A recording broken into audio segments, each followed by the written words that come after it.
कहाँ लेके जा रहे हो, वो भी आंखों में पट्टी बांध के? ईशु, आज तुम्हारा बर्थडे है ना, तो मैं तुम्हें एक सरप्राइज देना चाहता हूँ, बस इसलिए तुम्हारी आंखों पर पट्टी बांधी मैंने। सरप्राइज? कैसा सरप्राइज? देखो, तुम्हारे जन्मदिन के मौके पे ना मैंने किसी स्पेशल पर्सन को बुलाया है। Special person? कौन है वो स्पेशल पर्सन? स्पेशल पर्सन है मम्मी। क्या? वो स्पेशल पर्सन है? अरे तुम उस बुढ़िया को मेरे बर्थडे वाले दिन लेकर आए हो और मुझे कह रहे हो कि तुम्हें मुझे एक सरप्राइज देना है। देखो निखिल, ये तुमने मेरे साथ ना बहुत गलत किया है। अरे इससे बढ़िया तो तुम मुझे कुछ देते ना तो वो ज्यादा बेटर था। इस बुढ़िया को मेरे सिर पे बिठा दोगे, बहू ये कर दे बहू वो कर दे। देखो निखिल, अगर अभी वो बुढ़िया आई नहीं ना तो चुपचाप मना कर दो, और है तो आ जाए ना तो धक्के मार के खुद बाहर निकाल देना। ईशु, कैसी बातें कर रही हो तुम? देखो, तुम ऐसी बातें मत करो, कहीं तुम्हें बाद में पछताना ना पड़ जाए। ज्यादा बकवास करने की कोई जरूरत नहीं है, और वो बुढ़िया मेरी नजरों के सामने ना आने नहीं चाहिए। अच्छा, तो तुम चाहती हो कि मम्मी यहाँ से चली जाएं, तो कोई बात नहीं, तुम एक काम करो, ये पट्टी हटाओ और खुद ही कह दो उनसे। अरे मैं मना कर।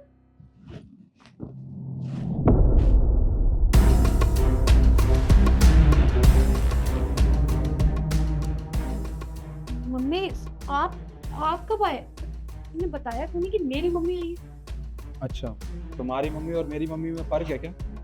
तुमने मम्मी जी कहा था, मम्मी नहीं कहा था, और बताया नहीं था कि मेरी मम्मी आ रही है। तुम्हारी मम्मी और मेरी मम्मी में क्या फर्क है? अरे माँ तो माँ होती है ना, एक जैसा प्यार करती है। तुम मेरी और अपनी मम्मी में फर्क करती हो?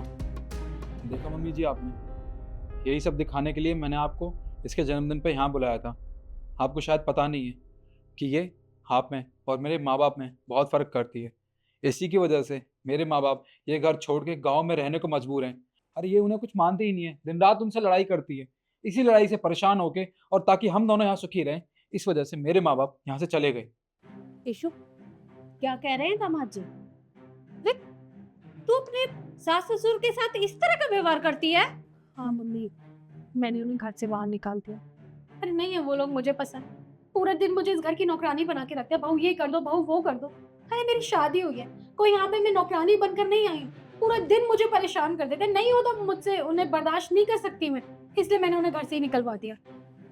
वाह बेटा वाह, मुझे तुझसे ये उम्मीद नहीं थी कि तू अपने सास ससुर के साथ इस तरह का व्यवहार करेगी। अरे काम तो हर किसी को करना पड़ता है। तूने क्या अपने मायके में काम नहीं किया था, या मैं अपने घर में काम नहीं करती? अरे इंसान चाहे कोई भी हो, काम तो हर किसी को करना पड़ता है। और काम करने में क्या शर्म? और ये तेरा अपना घर है, और यहाँ तू काम नहीं करेगी तो कौन करेगा? मैंने तेरे इतने बड़े घर में शादी इसलिए की थी ताकि तू यहाँ खुश रहे और सबको खुश रखे, लेकिन मुझे नहीं पता था कि तू इन लोगों के साथ इस तरह का व्यवहार करेगी।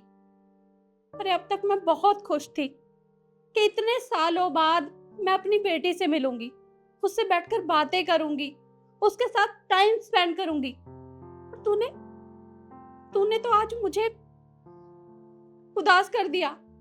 अरे मुझे नहीं पता था कि तू यहाँ ये सब कर रही है। तूने हर दामाद जी के सामने मुझे शर्मिंदा कर दिया। मैं इनसे नजरें भी नहीं मिला पा रही हूँ, सिर्फ और सिर्फ तेरी वजह से। मुझे तुझसे ये उम्मीद नहीं थी। मैं कभी तुझसे बात नहीं करूंगी। मम्मी प्लीज आप मुझे माफ कर दीजिए, मैं मानती हूँ मुझसे बहुत बड़ी गलती हो गई है। हम आज ही उन्हें जाके लेंगे, मैं आपसे प्रॉमिस करती हूँ। बिल्कुल नहीं, माफी तुझे तभी मिलेगी जब तू अपने सास ससुर को यहाँ लेकर आएगी, क्योंकि ये उनका घर है। और हाँ, अगर तूने उन्हें यहाँ प्यार से नहीं रखा तो मुझसे कभी बात मत करना, और ना ही मैं कभी यहाँ आऊंगी। दामाद जी, इतना सब कुछ हो गया और आपने एक बार भी मुझे बताना जरूरी नहीं समझा। मम्मी जी, क्या बताता मैं आपको? अगर मैं आपको बताता तो शायद आपको मेरी बात पर विश्वास नहीं होता, इसलिए मैंने ये सब किया। मुझे यही अच्छा लगा कि आज से बेटर दिन और कौन हो सकता है। देखिए मम्मी जी, अगर मैं खुद अपने मुंह से आपको सच्चाई बताता तो शायद आप मेरी बात पे विश्वास नहीं करती, क्योंकि ये आपकी बेटी है। आपको शायद अपनी बेटी ही अच्छी लगती, आपका दामाद नहीं। तो इसलिए मैंने सोचा कि क्यों ना यीशु के जन्मदिन पे ही आपके सामने सारी सच्चाई ला दूं, बस इसलिए मैंने ये सब किया। कोई बात नहीं, मैं समझ सकती हूँ, सारी गलती मेरी बेटी की है, पर इसके बाद आप जो भी फैसला लेंगे मैं आपके फैसले के साथ हूँ, और तुझसे तो मैं कभी बात नहीं करूंगी। मम्मी, मम्मी मेरी बात तो सुनिए, मैं मानती हूँ मेरे से गलती हुई। देखिए देखिए, मैं तुम्हारे आगे हाथ जोड़ती हूँ, मैं जानती हूँ मैंने बहुत बड़ी गलती की है। मेरा कोई हक नहीं बनता तुम्हें अपने मम्मी पापा से दूर करने का या उन्हें इस घर से निकालने का। ये घर उनका है, मेरा नहीं है। देखो, मैं मानती हूँ गलती तो हो गई है, हम ना खुद चल के उन्हें लेकर आएंगे, पर तुम मुझे माफ कर दो, मेरी मम्मी को रोक लो प्लीज निखिल। देखो, तुमने बहुत बड़ी गलती की है। तुम्हारी वजह से मेरे मम्मी पापा ये घर छोड़ के गांव में रहने को मजबूर हो गए, पर अब तुम्हें अपनी गलती का एहसास है, मेरे लिए इतना बहुत है। हम एक काम करेंगे, कल सुबह गांव जाएंगे और मम्मी पापा को यहाँ लेके आएंगे। और तुम मम्मी जी की चिंता मत करो, वो ज़्यादा दूर नहीं गई होंगी, मैं उन्हें अभी मना के लाता हूँ।